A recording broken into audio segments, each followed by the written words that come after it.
eternal life, to live forever? Is it an impossible dream? The ancient Egyptians believed it was possible, and they created monuments and a complex religion, monuments of incredible scale and grandeur to make it a reality. Eternal life. Did they achieve it? I say yes, and I wish to prove it to you while also inspiring you with the legacies of four remarkable Egyptians, ancient Egyptians. I'm Laura Ranieri Roy. I'm an Egyptologist. I began my career as a writer and an actress, performer. But in 2010, I was shot through with a new life purpose. It was a colossal statue in the Egyptian Museum in Cairo, and I knew I wanted to bring the history of Egypt alive in a fresh and meaningful way. That's Akhenaten, this strange, mesmerizing pharaoh that looked and ruled like no other. Now, almost 13 years later, an MA degree and leading tours to Egypt almost every year, I'm perhaps achieving part of my legacy. But let's look at King Akhenaten and three other remarkable Egyptians and their legacies. We are in 2600 BCE. We're a generation before the building of the Giza pyramids. Meet King Snefru. You could call him the Elon Musk of pyramid innovation. In his lifetime, he built not one, but as many as 4 immense pyramids. Can you imagine that? We're going to look at 3 of them. Pyramid building had actually begun about a century before Snefru with the building of the step pyramid of Saqqara, which is the world's first building in stone. But Snefru was out to innovate the first true pyramid. He started south of Giza in a remote area called Meidum, and there he erected a stepped structure, but he ran into some building issues and he abandoned it. He wasn't deterred. It was called the Meidum Pyramid, but he moved north to virgin ground, an area called Dashur. He started again. There he chose rather an ambitious angle, and there are problems with stability. It was a bit of a failure. Today we call it the Bent Pyramid. It's actually a really cool pyramid. You can go inside it. It's very fun. Snefru did not stop in his pursuit of pyramid building perfection. He moved a couple of miles north and he tried one more time. This time, success. He chose a less ambitious angle and created a better foundation in the shifting sands. And voila, the first true pyramid was born. It is the Red Pyramid. Also, you can go inside that one too. So what was Snefru's legacy? Well, he certainly innovated pyramid innovation, but he also inspired his son, Khufu, his grandson, Khafre, and his great-grandson, Menkaure, to build the wonders that survive on the Giza Plateau. An incredible legacy of pyramid building excellence passed down. My name is Ozymandias, King of Kings. Look on my works, ye mighties, and despair. The fallen colossal statue that lies in the mortuary temple of Ramses the Great inspired Percy Bysshe Shelley's famous poem. Actually, Ozymandias is a corruption of Ramses the Great's throne name, Usermatre, Ozymandias Usermatre. The mighties that ruled Egypt after Ramses may well have despaired. No one could match his legacy. Ramses the Great built more colossal statues and more incredible temples and monuments than any other king before or after him. Ramses was born about 1,000 years after Snefru and his pyramid-building sons. And he actually ruled at the beginning of the 19th dynasty. His grandfather, who started the dynasty, Paramesu, Ramses I mention him because he spent 150 years, or his mummy did, in Canada. His mummy was brought over in the 1860s by an enterprising band of Canadians who bought him in Luxor in the 1860s. Amazing. Anyway, Ramses came to rule in his 20s, and he was leading 20,000 men into battle. Militarily, he's best known for the great Battle of Kadesh, fought in modern-day Syria against the Hittites. Poor Syria, always a battlefield, always a calamity going on. Anyway, this was actually considered one of the First World War. It was one of the largest chariot battles in history, and one of the first military actions recorded in detail. However, the Battle of Kadesh was not an Egyptian victory. At best, it was a draw. Egypt sustained many losses, and Hittite sources actually also said it was their victory. However, for Ramses the Great, it was a propaganda victory. He displayed this battle on all of his temples, especially himself as the valiant fighter when he was ambushed, fighting alone against the foes. Yes, Ramses was probably the first master of PR, one of the first, there were a few in ancient Egypt, masters of PR, false news, if you may, an early spin doctor.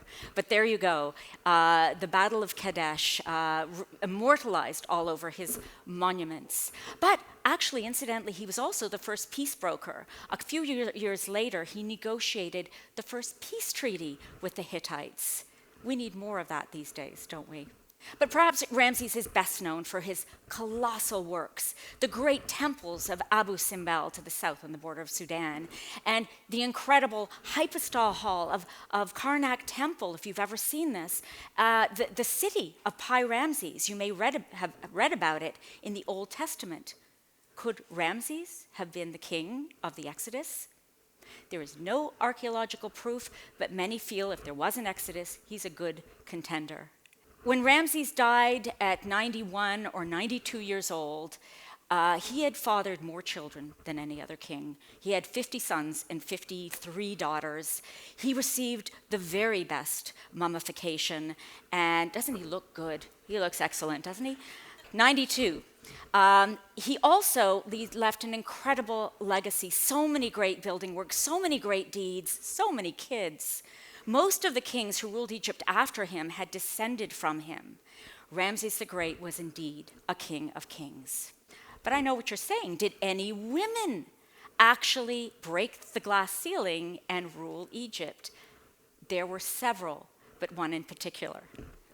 Hatshepsut was born about 200 years before Ramses, and she was the daughter of a great king of Egypt. Her name means foremost of the noble ladies, and she certainly was. Hatshepsut's husband brother was Thutmose II. He was a sickly king. He didn't last very long. He died. Next in line was not Hatshepsut's son. It was her nephew and stepson, the great Thutmose III. But he was really young, so Aunt Hatshepsut stepped up and ruled beside him as queen regent. This had been done before, but never to the degree that Hatshepsut did.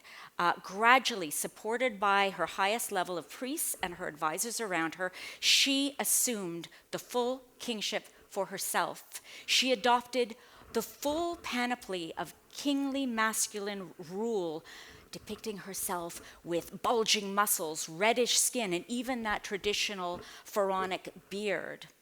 They even addressed pronoun issues because they were getting confused, his or her majesty. So they created the term per-a-a, meaning the great house, garbled by the Greeks into Pharaoh, so that she would be known as the great house. Hatshepsut was the house. Hatshepsut was Egypt. So what did she accomplish in her 15 years? She created this divine myth, this propaganda campaign to show she was a legitimate ruler. She spread this story about how she had sprung from the limbs of the god Amun himself. Also, buildings absolutely boomed during her time. She was an incredible builder, great structures across Egypt. She vastly expanded Karnak Temple.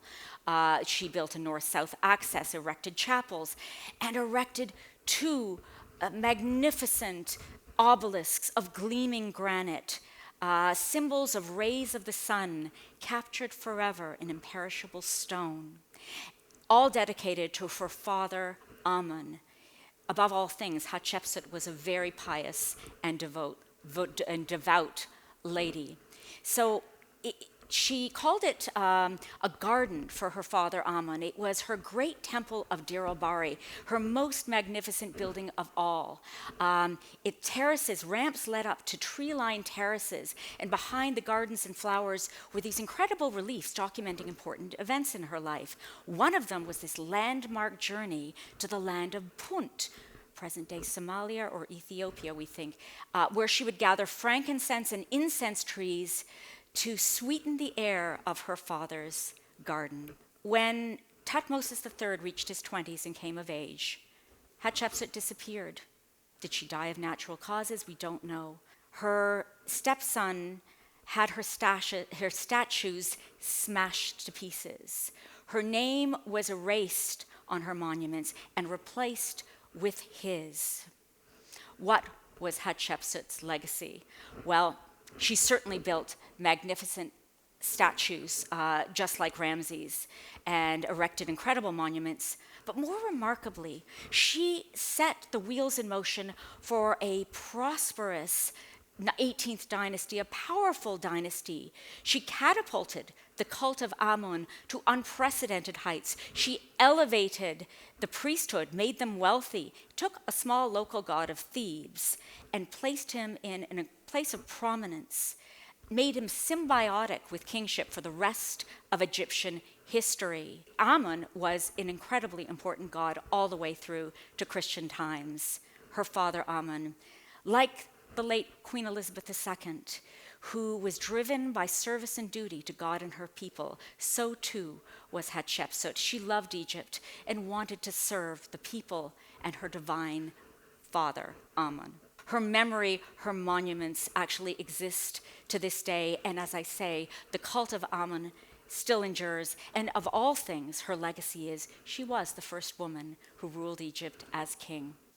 And that brings us to our last great king that I will discuss today, Akhenaten, that strange, mesmerizing pharaoh who looked and ruled like no other. He was born at the apex of Egypt's power and glory under the reign of Amenhotep III, the Magnificent. He was a great diplomat who had great relations and reputation across the Near East. That was a bit intimidating for a poetic, introspective, creative young prince. How could you top that? Initially, he was crowned Amenhotep IV and ruled quite normally beside his father. Then his father died and everything changed. He wanted to elevate the Aten, this aspect of the sun, to a very prominent position above all other gods. The priesthood of Amun did not like this at all. These are the ones promoted by Hatshepsut. There was immediate conflict by this creative new king and the priesthood. He changed his name from Amenhotep to Akhenaten, meaning one who is beneficial to the Aten, and then in a dramatic move, he left Thebes. He started a new capital in a remote area of Middle Egypt where he could worship this spidery sun disk. He abolished all of the colorful god processions beloved by the people. This was not a popular religion with commoners. It was not fun. He actually had to bribe his elites to support his revolution and to enforce this new religion with lavish gifts and the promise of a prestigious burial. Narcissist, tyrant, yes, but he was also an astoundingly creative thinker. He changed the art, the language, and the image of kingship himself.